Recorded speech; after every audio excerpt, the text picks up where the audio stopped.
সমাজের এলিট শ্রেণীর সুন্দরী অভিনেত্রী কিংবা রাজনীতিবিদ তারা এই ঝলমলে রূপের আড়ালেই যেন লুকিয়ে থাকে অন্ধকার অপরাধ সাম্রাজ্য। ধনকুবেরদের হানি ট্র্যাপে ফেলা কিংবা অনৈতিক সুবিধা নিতে রাজনীতিবিদদের রাতের রানী হওয়া, গ্ল্যামারের আড়ালে ঠিক কতটা ভয়ঙ্কর হতে পারে এই অপরাধ চক্র, চাঞ্চল্যকর অপকর্ম এবং লোকচক্ষুর অন্তরালে গড়ে তোলা কালো সাম্রাজ্যের আসল সত্যিটা ঠিক কি?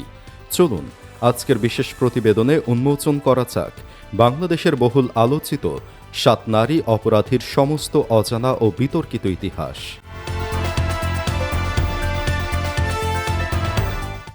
নম্বর ১, মডেল মেঘনা আলম। মডেল ও সাবেক মিস আর্থ বাংলাদেশ মেঘনা আলম ধনী এবং প্রভাবশালীদের তিনি প্রেমের ফাঁদে ফেলে ফায়দা লুটতেন। এক পর্যায়ে প্রেমের ফাঁদে ফেলেন সৌদি আরবের রাষ্ট্রদূত ইসা ইউসুফ আল দুহাইলানকে। তাদের প্রেমের বিষয়টি প্রকাশ্যে আসে ২০২৫ সালে। জানা যায়, রাষ্ট্রদূতের বাসভবনে নিয়মিত যাতায়াত করতেন মেঘনা আলম। এক পর্যায়ে এই নষ্টা গর্ভবতী হয়ে পড়েছেন দাবি করে রাষ্ট্রদূতকে ব্ল্যাকমেল করতে থাকেন। শেষে ২০২৫ সালের ৯ এপ্রিল রাষ্ট্রদূতের অভিযোগের জেরে মেঘনাকে গ্রেফতার করা হয়। অভিযোগ করা হয় তিনি রাষ্ট্রদূতকে হানি ট্র্যাপে ফেলে অর্থ আদায়ের চেষ্টা করেছিলেন, যা বাংলাদেশ সৌদি সম্পর্ককে ক্ষতিগ্রস্ত করতে পারে। বর্তমানে জামিনে মুক্তি পেয়ে রাজনীতিতে নাম লিখিয়েছেন। এবার তিনি এনসিপির জনপ্রিয় নেতা নাসির উদ্দিন পাটোয়ারিকে নিয়ে মিথ্যা রটাচ্ছেন। মেঘনা দাবি করেছেন নাসির উদ্দিন পাটোয়ারি নাকি তার বাসায় আসতে চায়। নম্বর ২, নাদিয়া আক্তার বৃষ্টি। একসময় ছিলেন গ্রামের সাধারণ মেয়ে, আজ তিনি বিতর্কের কেন্দ্রে। স্বামীর সঙ্গে বিচ্ছেদের পর বৃষ্টি হারিয়ে যান দীর্ঘদিন। বছর দুয়েক আগে তিনি হঠাৎ নানির বাড়িতে আসলে গ্রামের মানুষ তাকে অবাক। চেহারা, পোশাক ও আচরণে আমূল পরিবর্তন। পরে জানা যায়, বৃষ্টি তখন নাদিয়া আক্তার নামে পরিচিত এক অনলাইন নীল ছবির তারকা।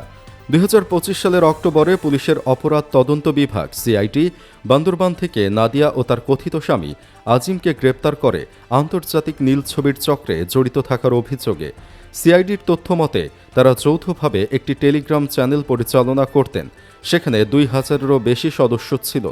২০২৪ সালের মে থেকে ২০২৫ সালের অক্টোবর পর্যন্ত নাদিয়া প্রকাশ করেছেন ১১২টি যৌন ভিডিও, যা বিশ্বজুড়ে দেখা হয়েছে ২৬৭ মিলিয়নেরও বেশিবার। বিশ্বের বড় প্রাপ্তবয়স্ক বিনোদন প্ল্যাটফর্মে তিনি পারফর্মারদের মধ্যে নবম স্থানে ছিলেন।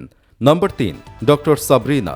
প্রথমে যখন ডাক্তার সাবরিনার নাম প্রকাশিত হয়, তখন কেউ ভাবতেও পারেনি এই নারী আসলে এতটা ভয়ঙ্কর, কারণ তার সুন্দর চেহারা আর অপরাধী চেহারা ছিল সম্পূর্ণ ভিন্ন। করোনা মহামারীতে মানুষের জীবন নিয়ে নির্মম প্রতারণায় উঠে আসে সাবরিনা চৌধুরী নামে এই চিকিৎসক ও তার প্রতারক স্বামীর নাম।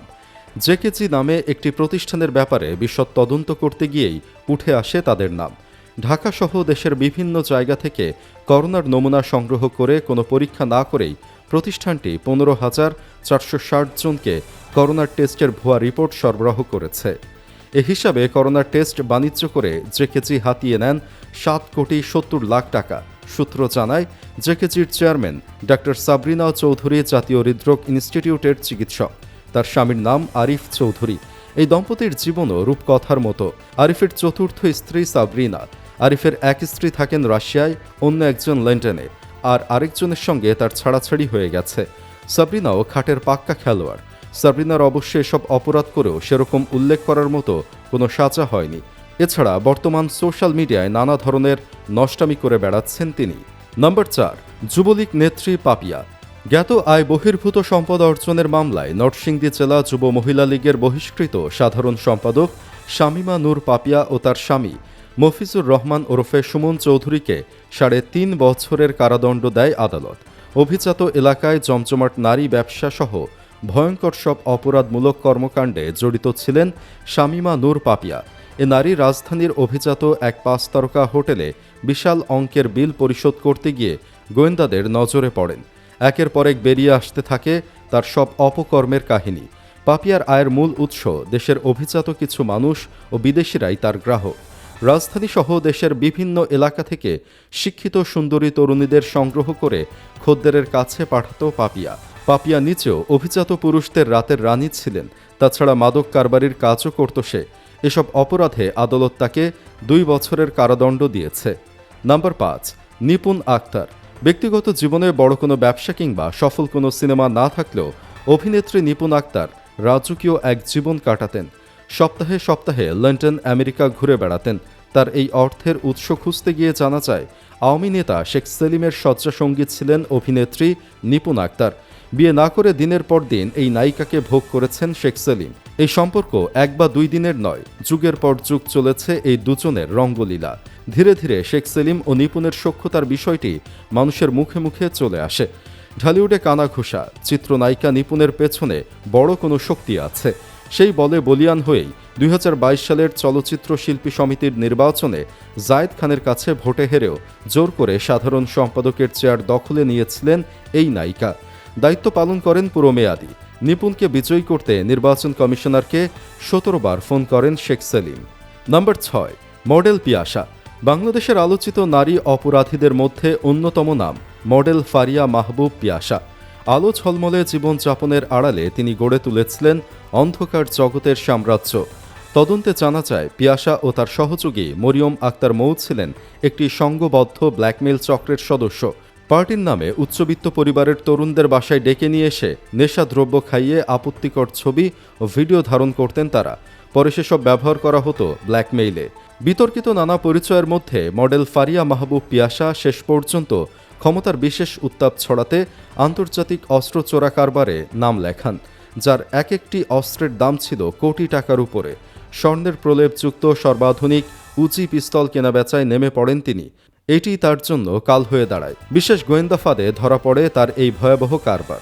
2025 সালে তিনি মাদক মামলায় খালাস পেলেও অস্ত্র মামলায় এখনও আটক রয়েছেন। Number 7, Helena Jahangir.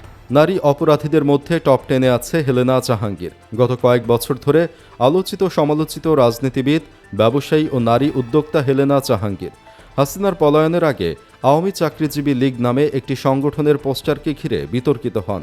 এরপর গুলশানের বাসা থেকে তাকে আটক করে র্যাব। তার বাসা থেকে বিদেশি মদ, অবৈধ ওয়াকিটকি সেট, ক্যাসিনো সরঞ্জাম, বিদেশি মুদ্রা ও হরিণের চামড়া জব্দ করা হয়েছে। এছাড়াও নানাবিধ অবৈধ কর্মকাণ্ডের মাধ্যমে তিনি এক পাপের রাজ্য গড়ে তোলেন।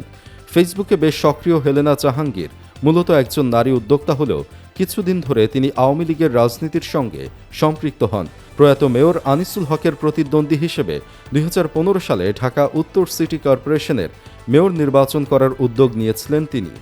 নাম্বার 8, তানজিন তিশা।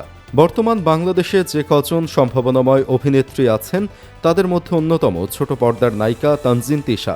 তার সুন্দর চেহারার কারণে লাখো যুবক তার উপর ক্র্যাশ খেত। অথচ তানজিন তিশা যে ভেতরে ভেতরে এতটা নষ্টা তা কেউ কল্পনাও করতে পারেনি। শরীফুল রাজের আইডি থেকে তিশার একটি নষ্টামির ভিডিও ফাঁস না হলে পুরো ঘটনা অজানাই থেকে যেত। যাই হোক, এতদিন যারা তিশার উপর ক্রাশ খেয়ে এসেছেন তাদের জন্য এক বালতি সমবেদনা। সেই ভিডিও ও ছবিতে দেখা যায় তানজিন তিশা আছেন কোনো এক লিফটের মধ্যে। সেখানে তিনি নেশাগ্রস্ত অবস্থায় ছিলেন। ওই ভিডিওতে আরও দেখা যায় তানজিন তিশা মাতাল হয়ে অশ্লীল ভাষায় কথা বলছেন, আবার গানের তালে তালে নাচছেন। সামাজিক যোগাযোগ মাধ্যমে ব্যাপকভাবে ছড়িয়ে পড়া তানজিন তিশার মদ্যপ নাচের এই ভিডিও নিয়ে ব্যাপক সমালোচনার কবলে পড়েন অভিনেত্রী।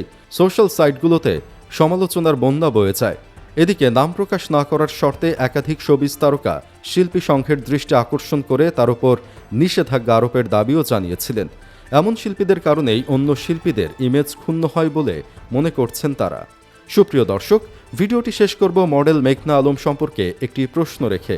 এই নষ্টা শুধু দেশের মান সম্মানই ডোবাননি, এখন একজন জনপ্রিয় রাজনীতিবিদ নাসির উদ্দিন পাটোয়ারিকে প্রশ্নবিদ্ধ করছেন। আপনি কি চান চরিত্রহীন এই নষ্টার যেন কঠিন থেকে কঠিন সাজা হোক? কমেন্ট করে জানান আপনার মতামত। ভিডিও ভালো লাগলে লাইক দিন এবং চ্যানেলটি সাবস্ক্রাইব করুন।